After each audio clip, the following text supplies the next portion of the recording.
Galera do podcast aqui do Cri Estúdio. Hoje eu trouxe aqui um grande amigo para conversar sobre algumas coisas aí de empreendedorismo médico, saúde e etc. Tudo que tiver de assunto aqui tecnológico, o Gabriel ele é entendido. Gabriel, para quem não sabe, ele é formado em medicina já tem mais de 10 anos, uns 12, 13 anos, 14. 14, é cardiologista, tá? Atende aqui em Barra Mansa, Volta Redonda, aqui região. E também trabalha na área de medicina no ensino, em questão da AFIA, que é uma grande empresa aí médica de educação do Brasil, tá? Então, já fiz mais ou menos uma introdução e a gente vai conversar hoje sobre alguns assuntos. Acho que o primeiro deles e o mais importante seria falar um pouquinho da Azuri, que é uma iniciativa que ele tomou com alguns colegas e que está começando aí, começou esse ano e tá aí vendo aí deslanchar e tudo. Vamos ficar sabendo um pouquinho. E aí, Gabriel, tudo bom? Tudo bem, cara. Muito prazer estar aqui. Vou falar um pouquinho sobre mim, um pouquinho mais detalhado, até para a gente entrar no assunto Zuri, né? Eu sou médico, realmente formei em 2012, fiz clínica médica, cardiologia, fui trabalhando na assistência desde então.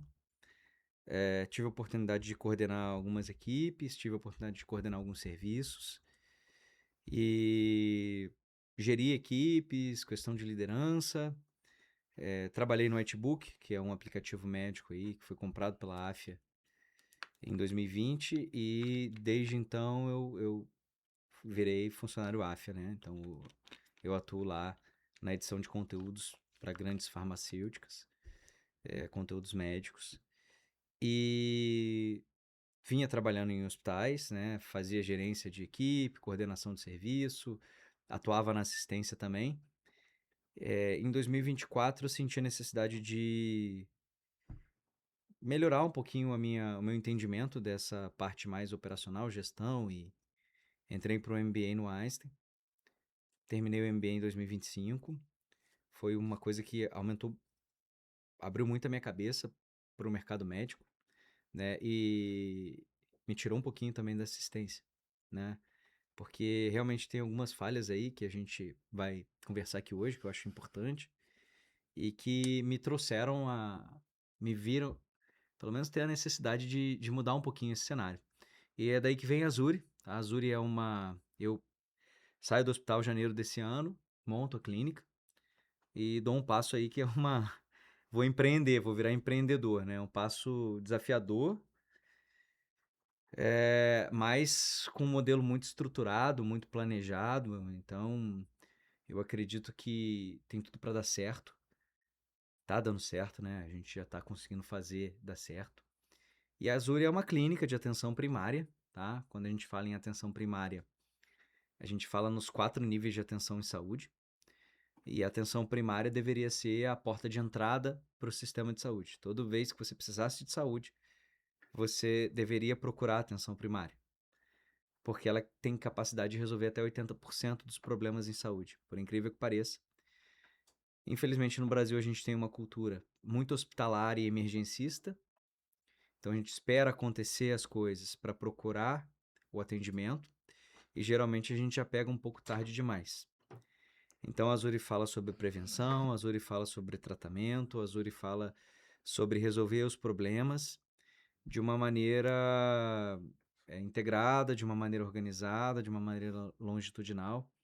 Então é essa que é a clínica, eu gostaria de falar um pouquinho mais sobre ela aí, vai ser um prazer. Então, nessa questão, nesse conceito que você está falando aí da sua clínica, Gabriel, eu acho interessante a gente falar um pouquinho sobre a fragmentação da saúde, né? A gente vê um cenário atual que o paciente pula de médico em médico e meio que assim, na vontade. Às vezes, pô, tô com problema tal, vou procurar um ortopedista. Ah, tô com problema tal, vou procurar um. Tô com tosse, vou procurar um pneumo. Às vezes o problema dele é de otorrino, ou seja, aliás, nem de otorrino, de um médico generalista já Sim. resolveria. Então ele fica causando aqui aquela confusão ali, toda a parte médica ali, enfim. E não chega, às vezes, ao resultado adequado do controle da doença dele, não, da descoberta, né? Diagnóstico da doença dele. O que você tem para falar pra gente dessa questão do pula-pula de paciente?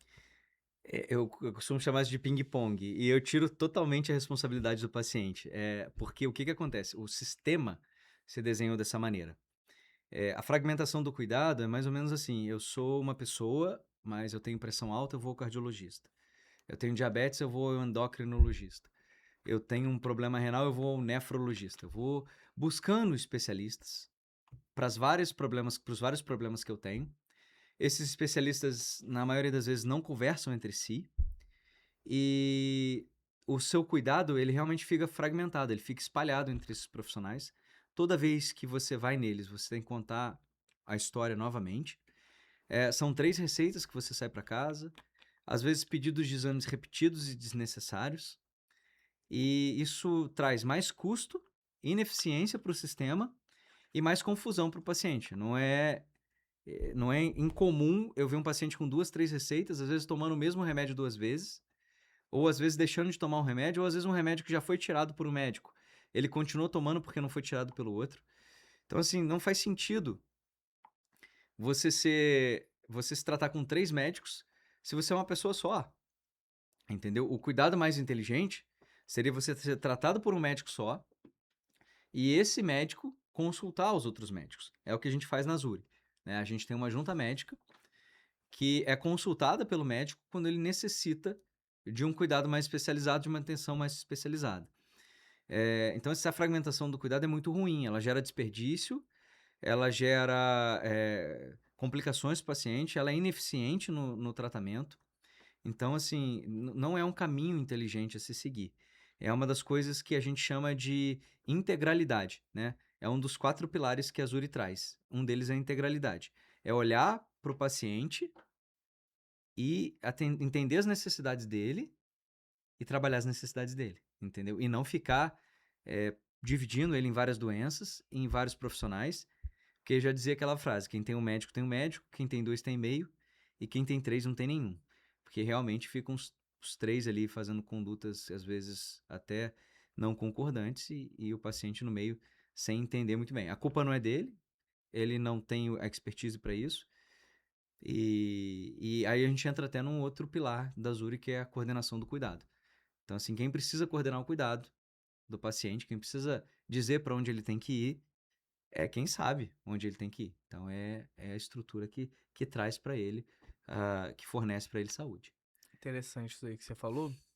É, e a questão também que a gente vê muito, que é o mais comum, né? Não só no Brasil, o ser humano, de certa forma, que é procurar, né, tratar a doença só quando ela aparece, né?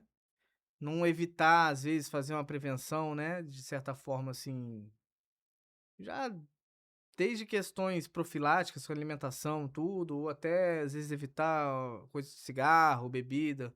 O que que você tem pra falar pra gente, assim, dessa questão, né, de ser a diferença de ser reativo e proativo?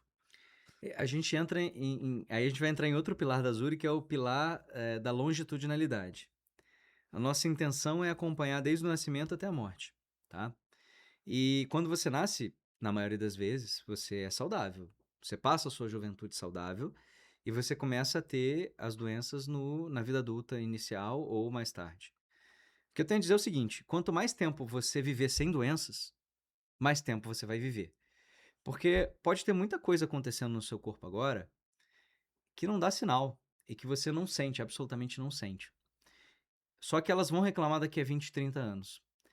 E daqui a 20, 30 anos, quando isso aparecer, já não vai ser mais uma coisa nova. Vai ser uma coisa que durante 20, 30 anos machucou o seu corpo. E o seu corpo só disse naquele momento que ele não aguentava mais. Então, não dá para voltar no tempo e dizer: olha, talvez há 20 anos atrás eu deveria ter visto isso. Então, trabalhar a prevenção é importante. Quanto antes a gente começa, mais chance a gente tem de viver sem doença. Isso cai muito no que a gente chama de longevidade, que infelizmente é um termo que eu não gosto mais de usar, porque já foi aí capturado por qualquer pessoa que promete qualquer coisa hoje na internet. Mas a verdade é a seguinte: quanto mais tempo você vive sem doença, mais tempo você tende a viver. E existem hoje a maior causa de morte no mundo, não só no Brasil, são doenças altamente preveníveis, que são as doenças cardiovasculares, seguidas do câncer, diabetes e as doenças neurodegenerativas. Então, assim, por mais que algumas não tenham prevenção, você consegue detectar precocemente e existem algumas intervenções que você consegue fazer muito antes da doença surgir ou muito antes de um precursor da doença surgir. Por exemplo, a hipertensão é fator de risco para infarto, tá? Então, é plausível que ao detectar hipertensão num paciente, eu trate essa hipertensão, que é uma coisa silenciosa, que não dá sintoma, que não tem como saber se você não medir. Eu trate essa hipertensão porque daqui a 20, 30 anos, que é quando o infarto vai acontecer, ele não aconteça. Se você quiser ser mais um pouco criterioso, é melhor que eu tire alguns fatores de risco para que esse paciente nem fique hipertenso. Porque se a hipertensão gera dano ao longo do tempo, quanto mais tempo eu ficar sem hipertensão, menos dano eu vou ter. Então, é mais ou menos isso. A gente tem um pilar lá que é da longitudinalidade na clínica, que a gente pretende acompanhar o paciente do nascimento até a morte. Então, se a gente acompanha esse paciente realmente, coordena o cuidado dele, dá integralidade para ele e dá o acesso para ele à clínica, ele tende a ter uma vida mais saudável ao longo do tempo. Agora, ô Gabriel, eu queria perguntar pra você, como é que você faz as pessoas procuram a clínica assim: "Nossa, quero consultar com um pneumo, com um cardiologista". Como é que é o approach ali com as secretárias, com o pessoal do atendimento inicial ali, pra poder explicar como que funciona, assim, para o paciente que às vezes chegou, só tá passando ali na 33, entrou e acabou acontecendo, assim? Eu tive um cuidado de selecionar muito bem minha equipe e de treinar muito bem minha equipe, porque até elas não sabiam o que é atenção primária. E talvez esse seja o meu maior desafio como empreendedor dentro do meu negócio, tá? Fazer com que as pessoas entendam o que minha clínica faz. A gente lá não vende consulta avulso. A gente entende que vender consulta avulso não resolve o problema. O que a gente vende na Zuri, o que a gente propõe na Zuri, é sim um acompanhamento ao longo prazo, tá? Um plano de acompanhamento ao longo prazo. Então, eu vou colocar o paciente no centro da atenção, eu vou definir quais são as necessidades dele e a partir dessa definição, a gente vai trabalhar essas definições, essas necessidades, perdão. Então, quando ele chega lá e quer uma consulta com um cardiologista, o que a gente fala é que, olha, nós não somos uma clínica de especialidade como tantas outras estão aí. Onde um cardiologista vai te encaminhar para o endocrinologista, que vai te encaminhar para o nefrologista, que vai te encaminhar. Aqui a gente vai te dar uma consulta, um plano de acompanhamento, e o médico do cuidado, ele vai iniciar a sua anamnese, a sua entrevista, e dali ele vai tirar suas necessidades. E se você precisar de um cardiologista, a gente vai acionar o cardiologista para atuar no seu caso.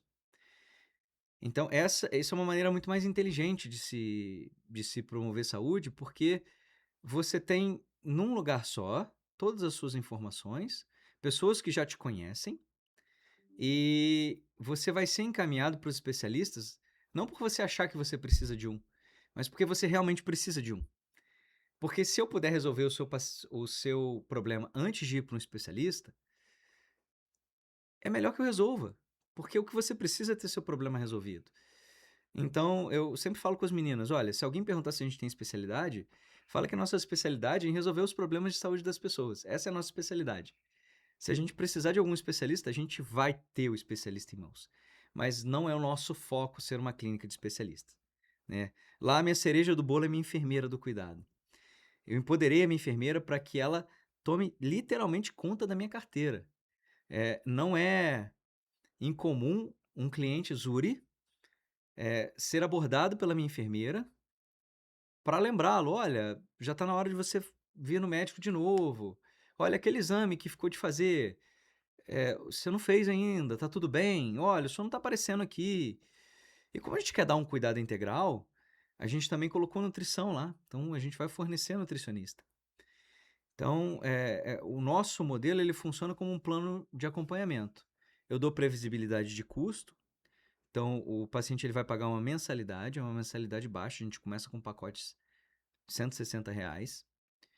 E ele vai ter o direito às consultas médicas, consultas nutricionais, acesso à clínica, acesso à minha enfermeira. E aí, à medida que ele for contratando planos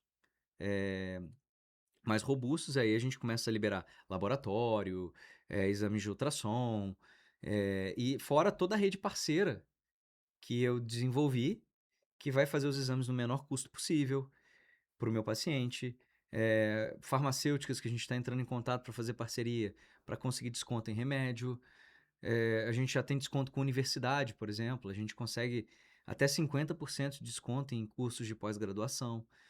Então, assim, você entra num clube de benefícios ali que vai muito além de cuidar da sua saúde. Em que pese, eu acho que realmente, o maior legado que a gente vai levar é coordenar a sua saúde.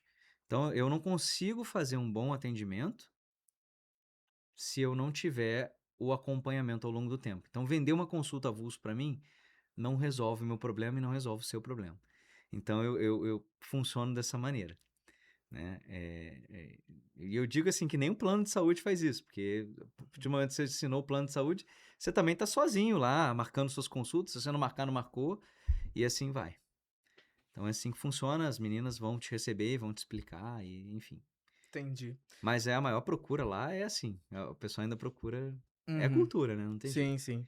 Eu não sei se você conhece o Baster, né, que é um médico que mexe com investimento, é como se fosse um guru aí de investimento. Legal. Ele fala uma coisa interessante uma vez que eu vi um podcast dele, ele falando que a pessoa tem que ter um clínico, independente se a pessoa tem plano de saúde ou não tem. É igual no caso, a Azuri é mais pra quem não tem plano, porque quem tem plano acaba às vezes não indo, né? Porque a não ser que tiver convênio, né? Às vezes você já tem isso pra falar, ou às vezes alguma novidade mais pra frente, enfim.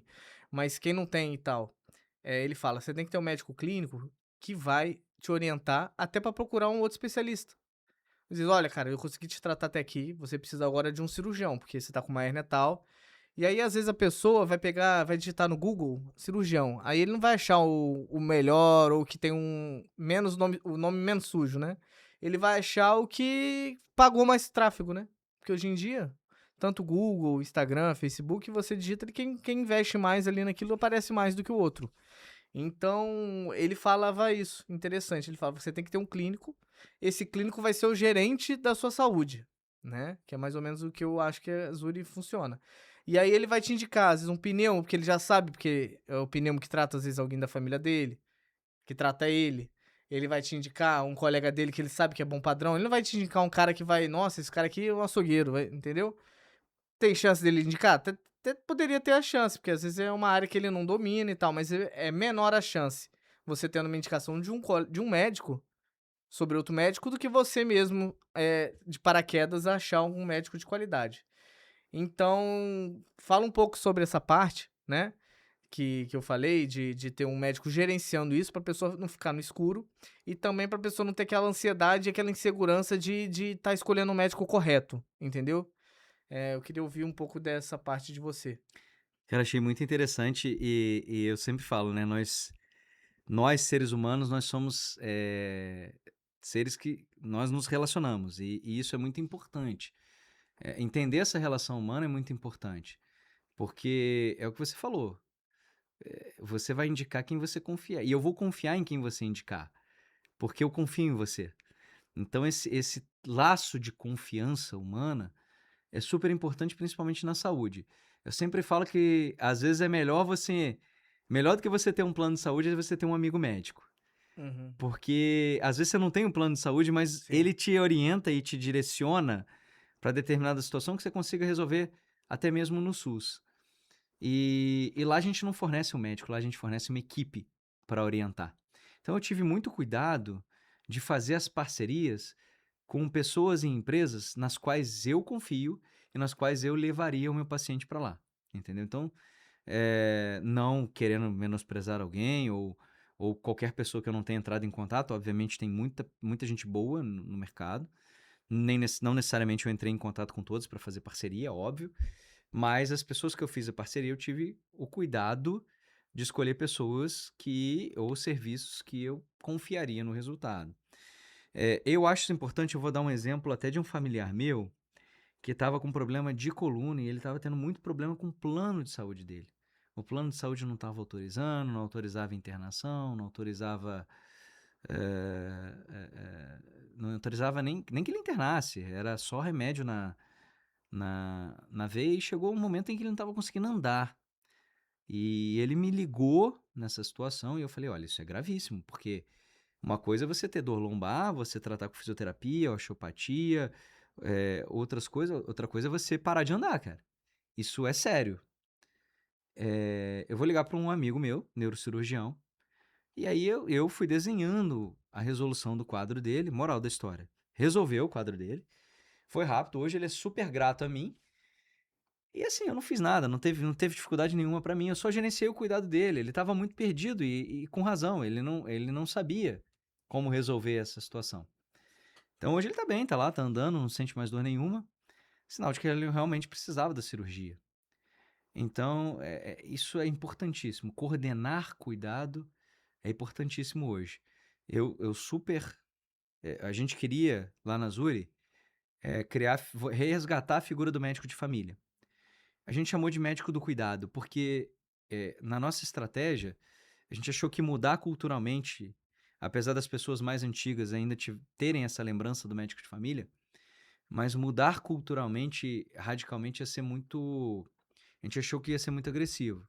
Então a gente tem uma pediatra para as crianças, a gente tem um gineco-obstetra para a saúde da mulher e a gente tem um clínico que vai tocar os demais pacientes.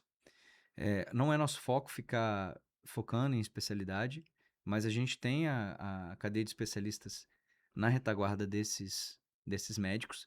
Mas é aquilo que você falou: é o médico que conhece o paciente, que sabe da história dele, que sabe dos problemas dele, que sabe da família dele, que sabe dos problemas pessoais e sociais dele, que entende coisas que vão muito além de uma consulta de 15, Conhece 20 pelo nome, minutos. né, também, né, conhece Conhece pelo pelo nome, nome. sabe nome de irmão, de Cara, filho.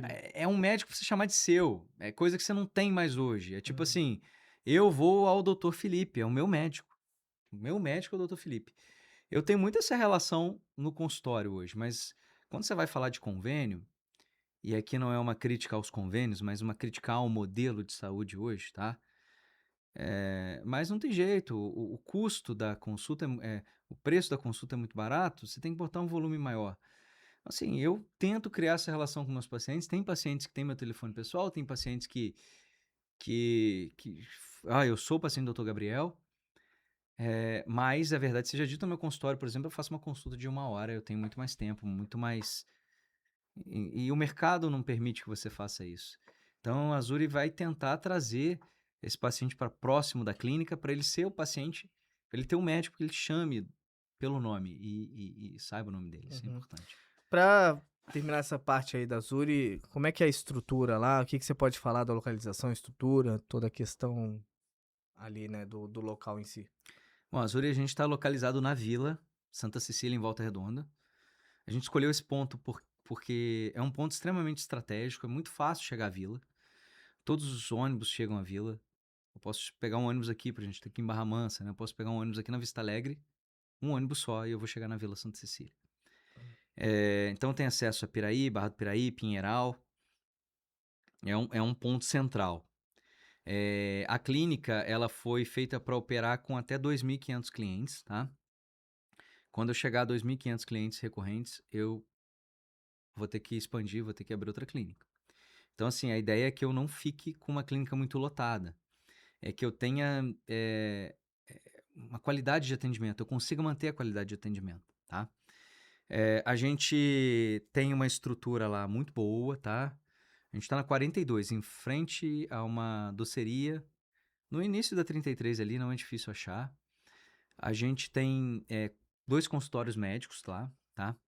A gente tem um consultório odontológico, tem uma sala de avaliação de sinais vitais, temos um consultório ginecológico, que ficaria sendo o terceiro consultório médico, e temos uma sala de audiometria, porque pensando também em oferecer um benefício para empresas, né? Ou seja, uma empresa que quer beneficiar o seu funcionário, que quer cuidar da saúde dele, que quer reduzir a chance dele ficar doente e não ir trabalhar, que quer atrair mão de obra qualificada.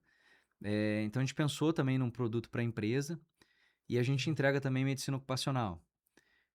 Inclusive estamos com uma parceria de NR1, né, a atualização da NR1, que vem aí com os riscos psicossociais. A gente tem uma psicóloga e uma nutricionista que tem trabalhado com a gente, são meninas fantásticas, estão fazendo um trabalho aí com grandes empresas já, e a gente fechou parceria com elas, então a gente consegue fornecer não só o diagnóstico, mas o plano de ação e execução também, para atualização da NR1. Então, assim, a estrutura lá é nova, é uma estrutura que eu vou dizer que é uma estrutura de consultório premium, tá? Mas não é porque a gente quer ser metido, não. É porque a gente quer entender, é que a gente quer levar acessibilidade em saúde, ou seja, a gente, por R$ 160, a gente quer que as pessoas realmente se sintam cuidadas e não precisam ter um espaço ruim. A Azuri quer ser um espaço legal, a gente quer que você tenha vontade de ir lá. A gente não quer ser um lugar onde você só vai porque você está doente. Eu quero que você sente lá, se você for meu cliente, tome um café com as meninas, seja bem recebido. Então essa é a ideia. Essa é a ideia da Azuri. A gente está bem localizado ali, uma estrutura muito boa. E vamos ver aí as próximas expansões. Tem algumas coisas aí no escopo até para expandir, porque a gente tem como expandir lá no prédio, mas também tem a possibilidade de expandir para outros lugares. Zuri, né? O nome veio de Zurique? Por ser segurança, né? A vida, assim. Não, cara, assim, tem coisa mais difícil é escolher nome para o seu negócio. Azuri, na verdade, eu queria um nome simples e um nome que fosse fácil de falar, e que combinasse com várias palavras, porque a gente tem ideia de levar a Azuri além da atenção primária. Então, a Azuri tem alguns programas que a gente está mapeando, desenvolvendo, e a Zuri, ela tem essa capacidade de combinar com muita coisa. Zuri, na verdade, é uma palavra africana, significa belo, tá? O que é belo, né? E a gente achou que soou muito bem. É fácil falar, é fácil escrever, soa bem. Então, assim, a escolha teve muito pautada nisso. Interessante. Vamos agora pular um pouquinho, que eu sei que você é uma pessoa bem antenada, um médico bem antenado nessa questão.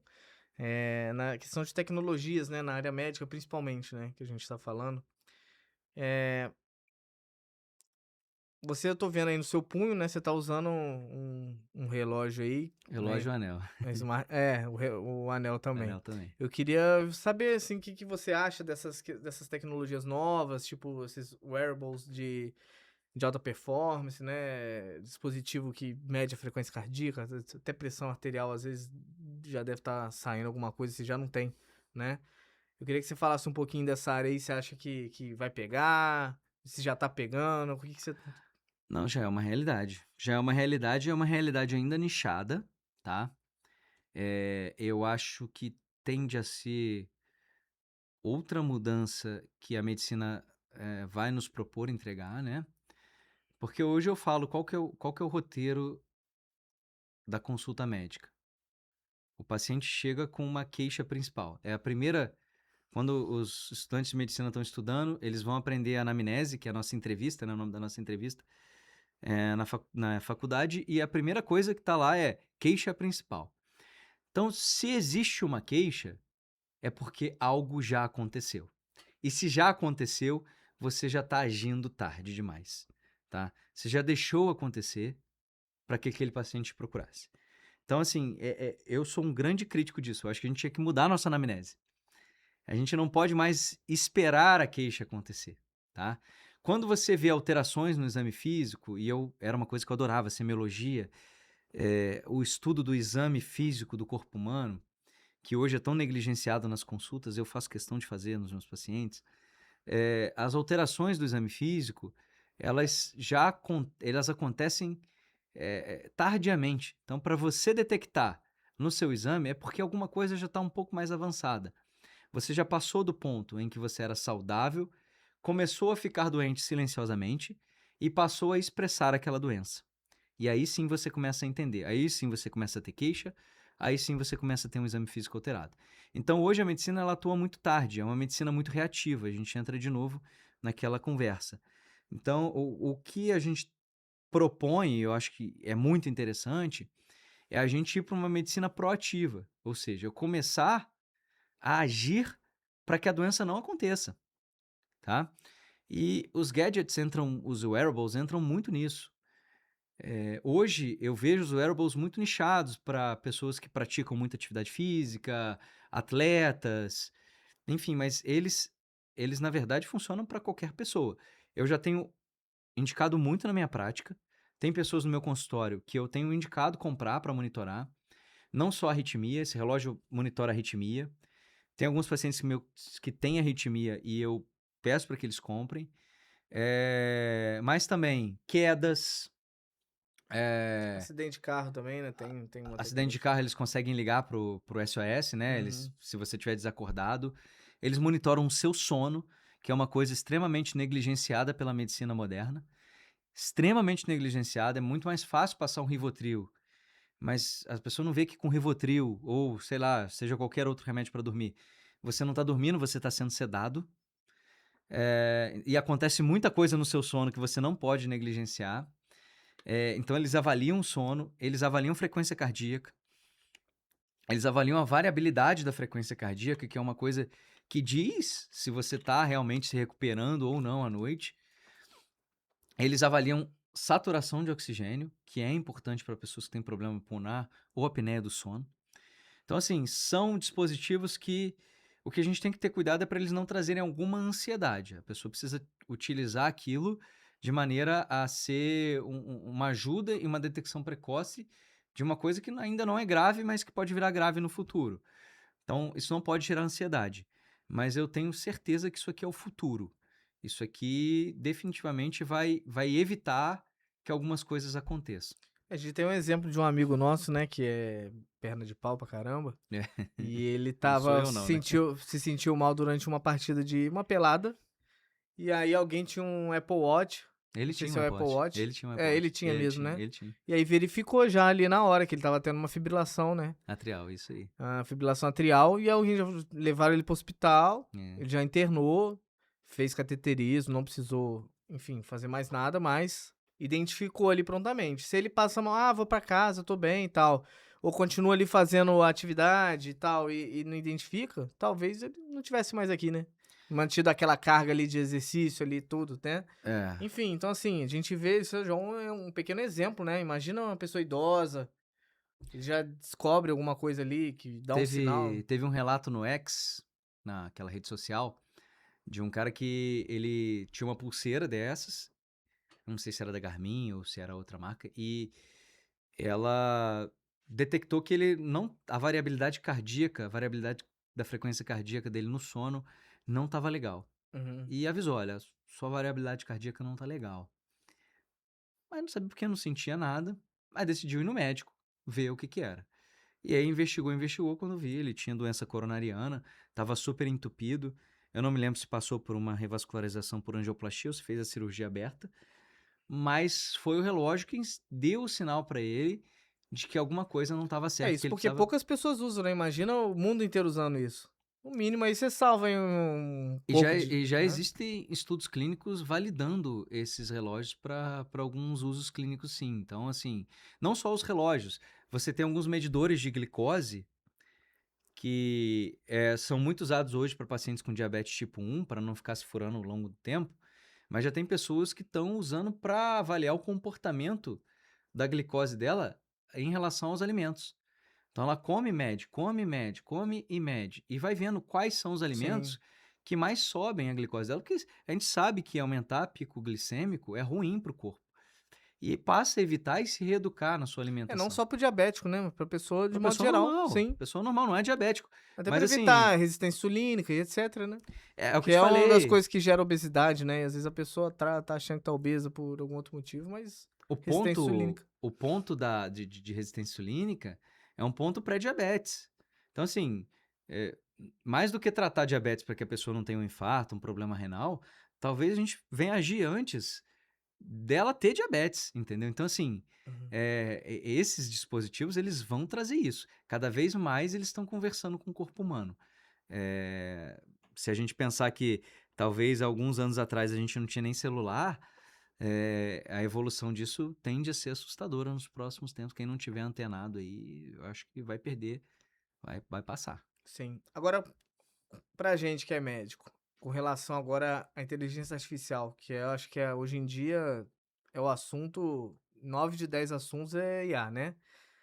A gente tem a IA para prontuário, que ajuda muito. Eu não sei qual que é o prontuário, qual que vocês usam lá na Zuri. Não sei se ele tem transcrição, tem essas coisas. Atualmente não. Atualmente a Uhum. gente focou em um prontuário que ele, na verdade, ele parametriza dados, tá? Uhum. Então, assim, para mim é mais importante que o dado entre estruturado no prontuário, tá? E para que eu possa analisar esse dado depois. E quando eu falo dado, é dado clínico. Tipo, se você tem a sua pressão vira um campo no banco de dados, o seu peso vira um campo no banco de dados, a sua frequência cardíaca vira um campo no banco de dados, o seu exame físico fica. Porque hoje a maioria dos prontuários eles são textos não estruturados. É como se você abrisse um Word e escrevesse o que você quisesse lá. Então, assim, imagina que você vai escrever assim: paciente com dor no peito, faço dipirona e a melhora. E aí no outro dia vem um outro colega seu, ele está no hospital, e escreve assim: angina instável, que é dor no peito de coração, né? A IA vai olhar para aquilo e ela vai entender o quê? Poxa, isso é uma dor no peito por qualquer outra coisa que melhorou com dipirona, ou isso é uma doença coronariana? Isso é uma doença, é um infarto, algo próximo. Então, assim, se você dá um dado ruim para a IA te devolve um dado ruim. Uhum. Então, assim, o que a gente priorizou um prontuário que fosse estruturado em dados para que a gente conseguisse extrair esses dados de maneira estruturada e aí sim fazer a análise da IA. Essa é a diferença da Zuri, porque quando eu faço isso, eu controlo não só quantos pacientes eu tenho, quantos pacientes faltaram consulta, quantos pacientes foram, mas eu passo a controlar também quem está mais doente, quem eu preciso agir melhor, quem eu preciso dar mais atenção e eu consigo fazer análise preditiva. Eu consigo dizer quem tem mais chance de infartar, quem tem mais chance de ter um AVC. Através de scores validados, a gente consegue fazer isso. Mas eu só faço isso num pool de pessoas muito grandes se eu tiver dado estruturado. Então, eu preferi essa ferramenta, em que pese existem ferramentas de transcrição que são independentes de prontuário. E eu acho que elas são essenciais porque quando o prontuário começar a ficar muito maçante de dado, o médico talvez não queira digitar todos os dados, e aí ele falar aqueles dados vai ser mais interessante. Ou ele bater uma foto de um exame e aquilo ir automaticamente já para o prontuário estruturado. Isso a IA consegue fazer.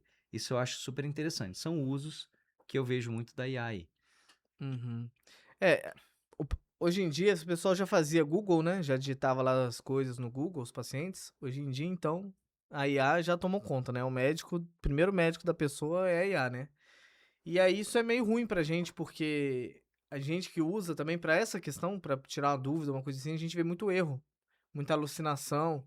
Então, se você é uma pessoa que não sabe o mínimo, o básico ali daquilo, é capaz de você ver uma informação, toma, igual eu vi outro dia, chá de sal com não sei o quê. Às vezes a pessoa é hipertensa, vai tomar um chá de sal, né? Vai dar ruim. Então, assim, a gente vê com bons olhos a IA, a gente vê que, pô, até pra gente mesmo ajuda muito no trabalho, mas a gente percebe que pode ser um tiro pela culatra mesmo em muitas pessoas, né?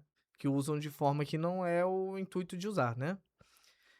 Como é que você vê essa parte do paciente que usa IA pra ver as doenças, ver se a medicação que o médico passou tá certa? Como você falou, as pessoas já pesquisavam no Google, né? Então, assim, a IA traz uma resposta mais estruturada, mas continua sendo uma pesquisa. Como eu vejo isso, tá? Eu vou citar aqui um autor americano chamado Daniel Pink, que ele tem um livro chamado Vender é Humano. E nesse livro ele comenta uma coisa que a gente hoje vive, uma coisa chamada simetria de informação.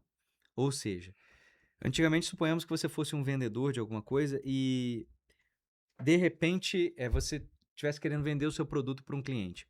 O cliente não tem informação nenhuma sobre o seu produto e você tem todas as informações. A gente chamava isso de assimetria de informação.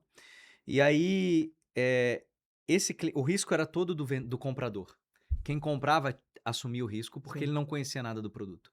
Hoje em dia, se eu for comprar um microfone, por exemplo, eu vou assistir 3 vídeos no YouTube, vou perguntar para IA, vou pesquisar preço na internet. E assim, desculpa, mas o cara da loja do microfone talvez saiba menos do que eu quando eu chegar lá para comprar um microfone. Então, hoje a gente vive uma coisa que chama simetria, ou se não for assimetria, hoje o risco passa a ser do vendedor e não do comprador. Quando a gente transforma isso numa relação médico-paciente, e aí eu não estou falando de venda, em que pese, se você for analisar toda a relação humana, pode ser uma negociação ou uma venda, eh, a gente hoje acaba com a simetria de informação entre médico e paciente. E a gente passa a entrar num momento em que o médico ele tem a capacidade da curadoria da informação. O que que é isso? Ele estuda, ele se dedica, ele pratica, ele conhece. Eu não vou ser bobo de achar que por mais que eu tenha visto na IA, eu vá saber mais do que um médico muito competente, tá? Então, assim, muitas das coisas que eu vi na IA podem ser reais, devem ser reais, mas como você falou, existe um risco de alucinação e, como eu disse anteriormente, se você entra com um dado ruim, ou seja, se você entra com um prompt ruim, se você entra com uma pergunta ruim, a IA te traz uma resposta ruim, Uhum. entendeu? Então, é diferente de um médico estar perguntando para um IA com toda a expertise técnica de um paciente que não sabe nem o que ele tem, tá perguntando para IA. Então, aí vem aquela questão, né? A gente perguntava para o Google, tudo era câncer. Claro, porque câncer pode dar vários sintomas. Então, o Google nunca vai descartar câncer como uma possibilidade diagnóstica. Mas quando você senta no médico e faz uma avaliação mais holística, ele descarta câncer, porque existe um diagnóstico mais provável para aquele problema. Então, assim, hoje o médico ele tem a função de observar que ele tem a curadoria da informação. Tanto é que quando você faz uma pergunta médica para a IA tem o cuidado de te dizer que ela não é um médico e Que que às você vezes deve uma coisa que buscar o ajuda é médico. você escrever que é médico, porque aí ela te responde mais. Que se Talvez você não. não falar que é médico, às vezes ela corta ali, já Não, às vezes aconteceu assim, isso. eu digo para você assim, por exemplo, você chega para mim com uma queixa. E aí na primeira coisa, quando você fala, eu já vou direcionando a entrevista para você me dar as respostas que eu preciso. E a partir daquilo, eu te examino e gero uma hipótese diagnóstica, entendeu? Essa hipótese diagnóstica, eh eh, a IA pode gerar também, não tem problema nenhum. Mas a diferença é como eu vou introduzir essa informação para a IA gerar a hipótese da mesma maneira que eu gerei, Sim, sim, entendeu? sim. Então, assim, é muito provável que o paciente leigo ele não consiga fazer Tá. isso como médico. E outra coisa, uma vez que está gerada a hipótese, faz sentido aquilo? Ele não tem essa capacidade de avaliação. Sim. Com relação a isso mesmo que você falou, eu queria te perguntar, com tanta tecnologia, né, IA e outras que a gente vê por aí, né, eu queria que você falasse se você se lembra, né, de uma situação em que um exame, não precisa ser nem IA, porque é um negócio mais moderno, mais novo agora, mas que um exame de ponta falhou, né, ou confundiu alguma coisa, e aí o que salvou o paciente foi a velha e boa clínica, né, que o médico ali, às Ah, vezes um professor seu, não sei. nossa, para puxar da memória aqui, mas É. já teve com certeza, já teve com Tipo assim, certeza. o exame fala, a gente na cirurgia Já. vê muito isso, por exemplo, hérnia inguinal. Você vê ali ultrassom, dá que tem hérnia. Mas o paciente não tem a queixa. E às vezes operar um paciente nesse caso não é bom porque ele pode desenvolver uma dor depois, porque tem nervo que passa por ali. Você põe uma tela, pode ter algum tipo de complicação.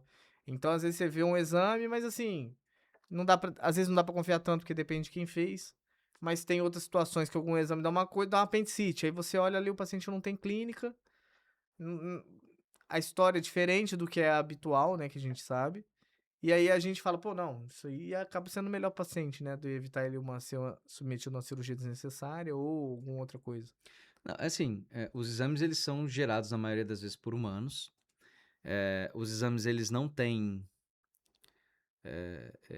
100% de sensibilidade e especificidade, ou seja, eles não vão acertar sempre, mesmo que você tenha a doença. E o exame ele é um exame complementar, ou seja, ele complementa uma hipótese diagnóstica. Às vezes ele confirma, às vezes ele descarta, às vezes ele ajuda, mas não resolve. Então, assim, mais do que o exame, você tem que saber o que você está procurando e se faz sentido aquele resultado para o que o paciente tem. Vou te dar um exemplo, sim. Você me pediu, veio aqui na minha cabeça. Um exemplo até próximo de uma prima, de um cunhado de uma prima agora que ele tinha algumas alterações neurológicas no exame físico e ela muito incomodada com aquilo, ele indo em médico e recebendo, não recebendo um diagnóstico, enfim. E aí ela virou e falou, cara, vamos fazer um exame, vamos fazer uma ressonância na sua cabeça. Ela mesma pediu, foi lá, pagou, fez o exame. E aí deu uma alteração de uma doença degenerativa e fatal no cérebro, não sem tratamento. Enfim, aí ela entrou em desespero, obviamente, porque ela foi no Google, foi na inteligência artificial, pesquisou, viu que era um prognóstico muito ruim, e ela veio me perguntar. E aí ela veio me perguntar. E aí eu falei, olha, se eu não me engano a doença era atrofia dos múltiplos sistemas, e ele tinha uma alteração característica na ressonância. E aí ela foi me descrevendo o quadro clínico dele. E eu falei, olha, pelo que você está me descrevendo, não me parece ser essa doença. A clínica não está batendo com isso. Mas eu vou te orientar aí no neurologista, amigo meu, e ele vai avaliar. E batata, o neurologista avaliou, era uma coisa que não fazia sentido, o quadro clínico não batia com a atrofia de múltiplos sistemas, em que pese ele tinha alteração na ressonância. Então, assim, é,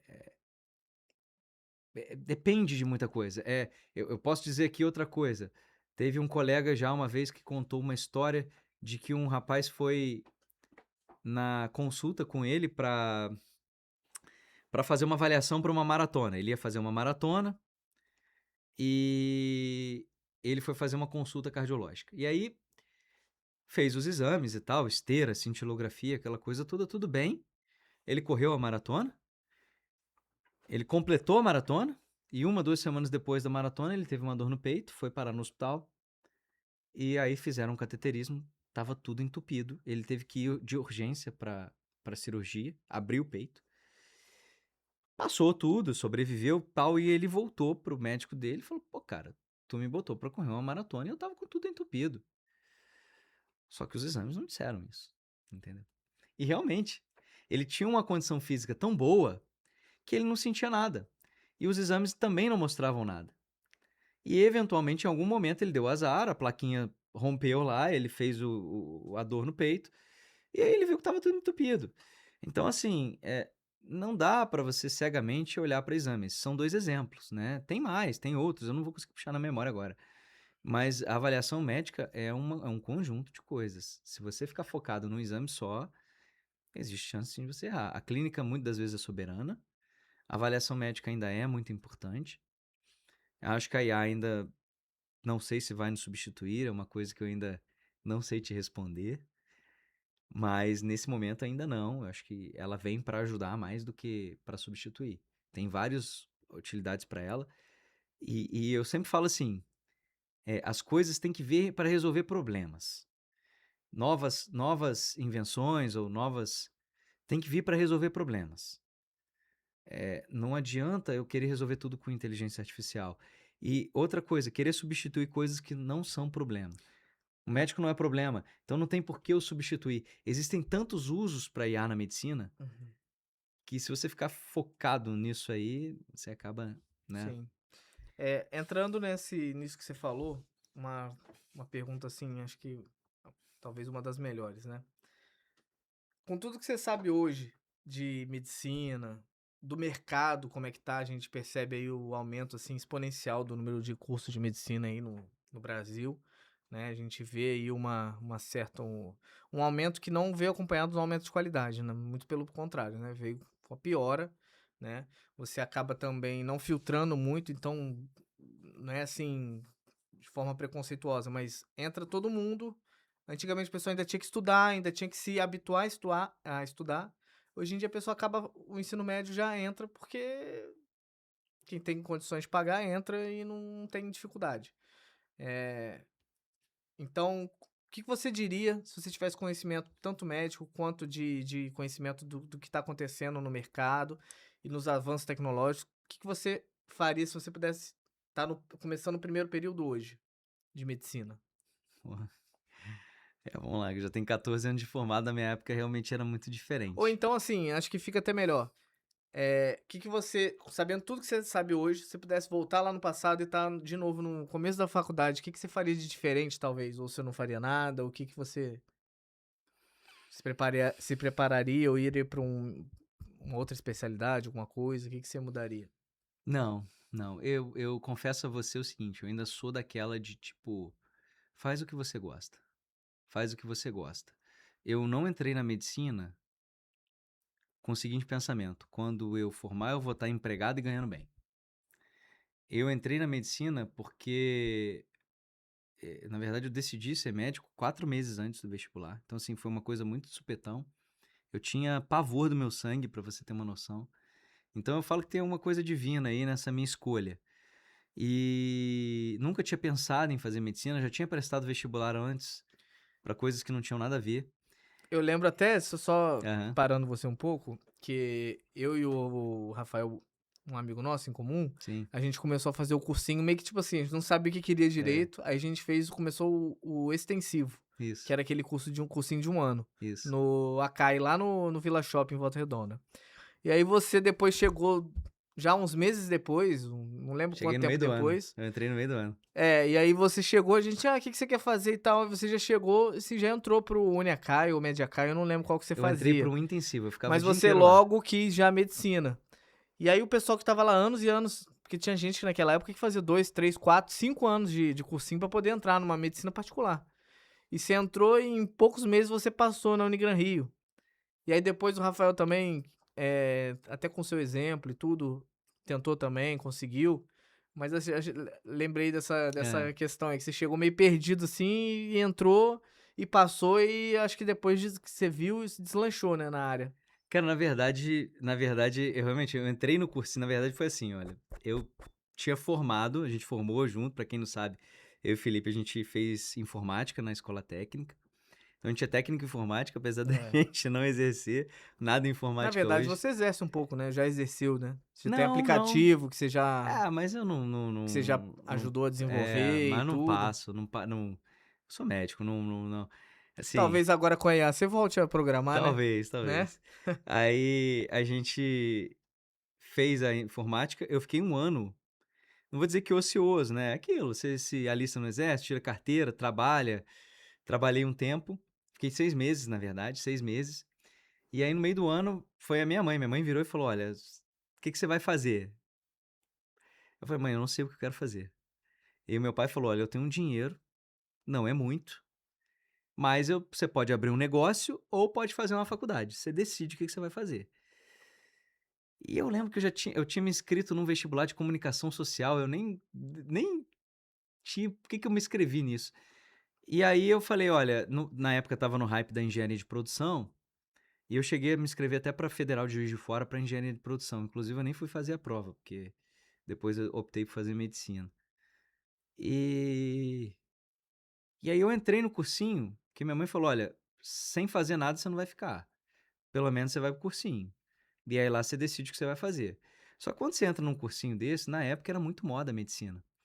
E a galera começou a falar medicina, medicina, eu quero medicina, eu quero medicina, eu quero medicina. E eu falei: Pô, eu nunca tinha pensado em fazer medicina. Não tenho médico na família.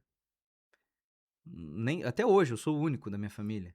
Então, assim, aí eu falei assim: pô, será que eu faço medicina? Eu cheguei pra minha mãe e falei: mãe, o que você acha de eu fazer medicina? Ela: ah, você seria um médico tão bonzinho que não sei o quê. Aí aquilo me tocou de uma maneira que eu falei assim: cara, eu vou fazer medicina. Eu botei aquilo na minha cabeça e aí eu ia pro intensivão. Então eu estudava de manhã à tarde. Na época não era barato, mas era, em vista do que é hoje, né? Era 10 vezes Eu menos, sei o né? valor. Eu Enfim. entrei pagando. Eu fui pra Unigran Rio Caxias, eu passei em Valença também. Passei na Cisgranina, que eram 3 lugares que você Sim. escolhia, mas eu escolhi Valença, que era mais perto, né? Senão era Campos, Petrópolis, eu acho, né? Na época eu fui pra Unigran Rio porque era mais barata. Era mais barato que ficar na FOA aqui. Por incrível que pareça, a gente sentou, fez conta, morar em Duque de Caxias e pagar mensalidade era mais barato que se eu morasse aqui na FOA, em casa. Então, na época eu pagava R$ 1.890 de mensalidade. Hoje tem faculdade passando dos 15 mil. Uhum. Mas mesmo assim meu pai não tinha dinheiro. Não era uma fase que meu pai financeiramente ele não tinha condições de pagar. É porque realmente ele tinha um dinheiro guardado e foi o dinheiro que me sustentou 2 anos até que eu conseguisse ir para a Uni. Sim. Porque culminou com a falência do meu pai. Falência que eu digo assim, o negócio dele mudou e meu Sim, pai não sim. tinha uma expertise para para É, se isso é o que reinventar. acontece também, isso é interessante a É, gente falar, porque quem não se mantém atualizado, não se reinventa, é. Meu pai, fica estagnado. meu pai era despachante documentalista, tudo que era carro passava na mão dele. De repente, uma hora para outra, o Detran decidiu que isso ia ser É igual gratuito. cartório, né? Pode ser que de uma hora para outra um presidente chega aí, ó, não, acabou o Acabou o cartório, cartório. e aí, É. né? Enfim. E aí meu pai, que eu acho que é o mais prudente, as coisas vão se digitalizar, não faz sentido Isso a mais, gente espera, né? não faz Porque sentido mais você ter cartório. Mas enfim, é, ele combinou quando eu entrei na faculdade, foi que ele conseguiu me segurar os trancos e barrancos até eu conseguir o ProUni. Então assim, mas depois que eu entrei, definitivamente, cara, eu me apaixonei pela medicina. Então hoje eu não faria diferente. Se eu tivesse entrando hoje, mesmo com o mercado ruim, eu falo, se você quer realmente ser médico, cara, seja médico. Mas saiba que você está entrando no mercado muito diferente do que eu entrei há 14 anos atrás. Saiba que você não é mais a autoridade que você era antigamente. Saiba que nos grandes centros você vai ter dificuldade de arrumar emprego.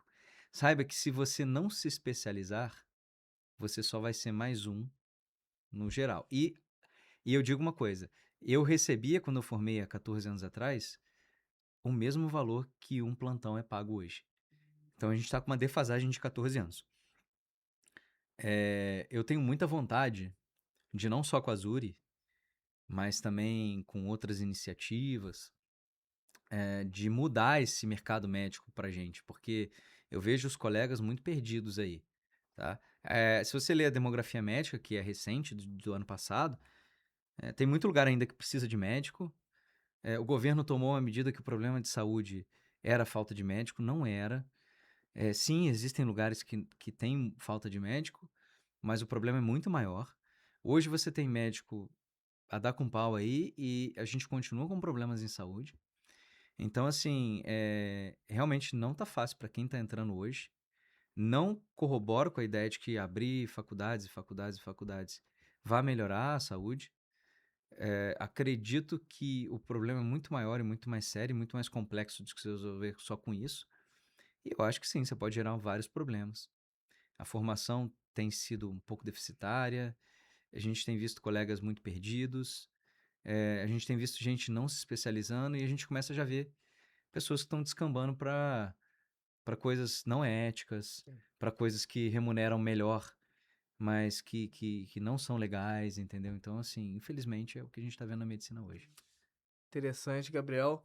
Foi um prazer conversar com você hoje. Espero que tenha outras oportunidades, até pra gente juntar umas informações, algumas coisas legais, ou comentar de coisa da atualidade aí, essas notícias que vão aparecendo, Com certeza. tá? Foi um prazer, então.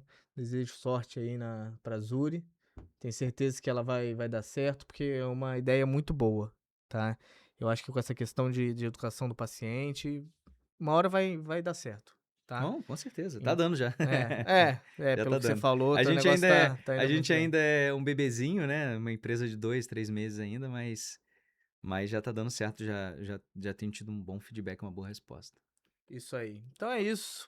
Espero que vocês tenham gostado, tá? O episódio de hoje foi com esse meu grande amigo aí, grande especialista, tá? Não é porque é meu amigo, meu conhecido, não, mas aqui na região de cardiologista de formação, onde ele fez o Instituto de Cardiologia, toda a questão aí dele, desde a época da faculdade já queria, tinha liga acadêmica e tudo. Você procurar um cardiologista, Gabriel Quintino Lopes, tá? Obrigado. Mas enfim, não só dessa parte médica, mas também dessa parte de tecnologia. O cara super antenado, conhece as empresas que estão nessa área, desde a AFIA e de outras empresas aí que a gente vê no mercado, tá? Os players aí.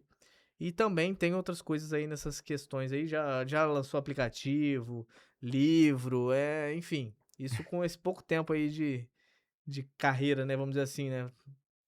14 anos não é pouco, mas em vista aí de uma carreira aí de 40, 50 anos, ainda tá no começo ali, né? Então é isso, galera. Espero que vocês tenham gostado. E hoje foi isso. Eu Valeu. agradeço aí o convite. Vai ser Valeu, sempre um valeu. prazer. Falou, Gabi.